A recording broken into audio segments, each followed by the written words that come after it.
Então, agora nós vamos iniciar essa segunda parte. A primeira parte a gente falou dos conceitos de temperatura, de escala térmica, de conversão. Foi mais conceitual, foi mais teórico. Agora nós vamos entrar na parte um pouco mais de conta. Claro, na física sempre permanece a teoria junto, tá? Que a gente precisa entender a teoria para conseguir fazer as continhas. Então, quando a gente fala de dilatação, do que a gente está falando, pessoal? Dilatar. Aumentar? Aumentar. Isso mesmo, está dilatando. E linear. Em linha. Porque tem dilatação volumétrica também, tá? Dois sólidos. Então, sólidos são aqueles que são duros. Tipo, a água no estado sólido é a água no gelo, certo? Em forma de gelo. Então, ali do lado tem uma figura de um real, uma foto real, de uma... Ó, em Curitiba, inclusive. E... é de uma rua, né? Onde dois blocos de concreto eles ergueram. O que aconteceu? Provavelmente teve um dia quente. Ó, a primeira suspeita foi de um vazamento de gás. As altas temperaturas, ou seja, ficou muito quente nesse dia, o concreto dilatou e essa junta que tinha ali, vocês estão vendo que tem uma divisão na figura? Ela não proporcionou espaço suficiente para que os blocos dilatassem e não se sobrepusessem. Aconteceu que faltou espaço para eles. Vocês já repararam que quando a gente passa em ponte, em viaduto, dá uns tuk-tuk, tuk-tuk no carro? Porque a gente passa numas faixinhas que parecem metálicas, assim? Vocês já repararam isso? Já tem ali no Itajaí tem. Em todas vai ter, tá, pessoal? Porque é uma junta de dilatação. É um espacinho calculado no projeto para que, se tiver muito quente, o concreto dilata e não acontece isso que aconteceu em Curitiba. Então, todo piso muito grande, toda a estrada vai precisar ter essas juntas.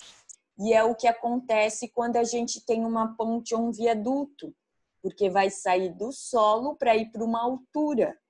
Então, nas divisões, tem que ter essa junta para não rachar, tá? Então, quando está muito frio, essa junta fica mais aberta e quando está muito quente, essa junta fica mais encostadinha. Vocês já repararam que às vezes quando tranca a tampa de uma panela, a gente precisa aquecer a panela para ela dilatar e a tampa soltar. Então, a partir do momento que a gente prende alguma coisa, se a gente esquentar a que está por fora, ela vai soltar, porque ela vai dilatar, tá? Então, quanto maior a agitação das partículas, maior a temperatura e o corpo fica num estado maior. Então, alguns corpos têm um coeficiente maior de dilatação e alguns têm menor. O que esse coeficiente vai fazer?